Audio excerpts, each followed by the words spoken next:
Hey friend, a couple of months ago I put out a video about the 6 things that I would have done differently in my first 6 months of retirement had I had a little more time to plan. It was really just a reflection on my part, but some of you thought I was feeling a little bit sad about it. That told me a couple of things though. One is there were almost 30,000 of you who looked at it, which means people are looking for information about what is it like to be retired? What should I plan for? What are the things I should think about beyond the financial part? And the other thing, though, that it told me was I may not have been showing up authentically me. And I'll try to share a little bit of what I mean by that as I reflect now on the 5 things that I've noticed about myself in retirement that are a little bit different than before retirement. So the first thing I've noticed is that I've shown up a little softer than I expected. I've always been pretty quick to act, making decisions from the gut and moving forward. It's just a big part of who I am. But in this sabbatical season, I intentionally wanted to slow down. I wanted to soften a little bit and be receptive and open to, frankly, God's leading in this season. And I've probably been a little softer on YouTube. And so I think it's interesting as I look at some of the videos. I don't often watch them except just to make sure there's nothing wonky in there before I hit publish. But I asked my husband, do you think that I'm showing up a little softer? And he said, yeah. So it's just an interesting dynamic. I think it's true not only in YouTube, but also in my outside life. And that may just be that I'm a little more hesitant about retirement and what to do next, because frankly, I was never indecisive about what the next career move would be or where the next location we would go or how to move forward. And that doesn't mean I didn't make mistakes. I did, but I was quick to pivot and change and move on.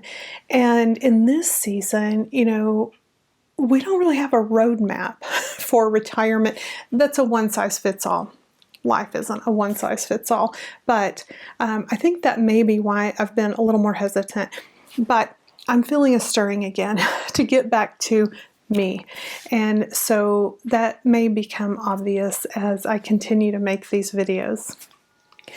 So the next thing I will share is that sabbatical has been a gift. It really has.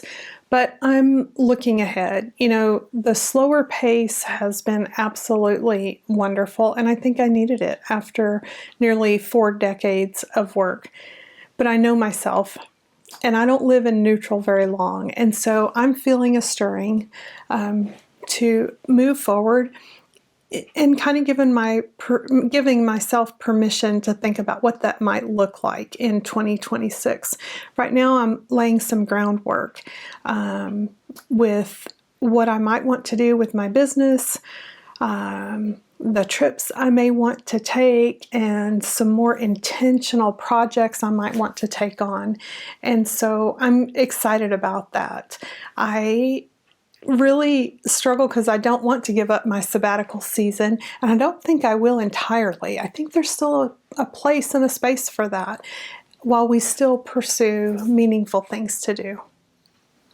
So the next thing I'd share is something I've shared before, but I need more connection with people than I thought I would. As an introvert, I was looking forward to not having to be at all of the meetings and be engaged, 40 plus hours a week with people. But the truth is, while I'm glad I'm not doing that anymore, I do need people. And so I've been very intentional about connecting with some other women, looking at a business mentor, going to connect with a personal trainer next week to see if we can kind of get some of these health goals moving a little bit. I don't know if it's faster, but stronger, more intentionally.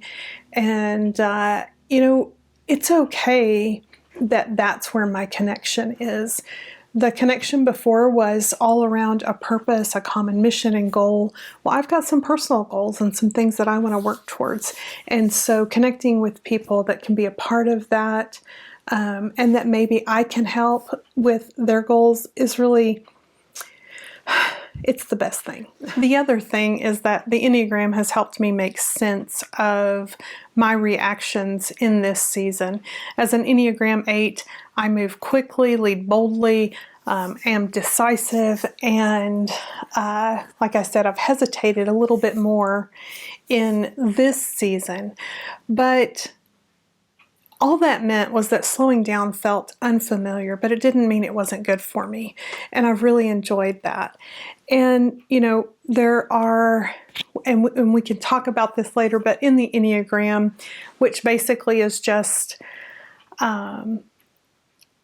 9 different types of individuals, and we've got paths that we go to. And for the 8, I can go to the 2, which reminds me that connection matters. And I can go to the 5, which helps me grow and learn. And I love all those parts of my heart. It's really a great tool for self-awareness. And while I got certified in it several years ago in Enneagram coaching, I think I'm ready to pick up the book again and start digging in. If you're interested, I'll leave a few links to some of the books.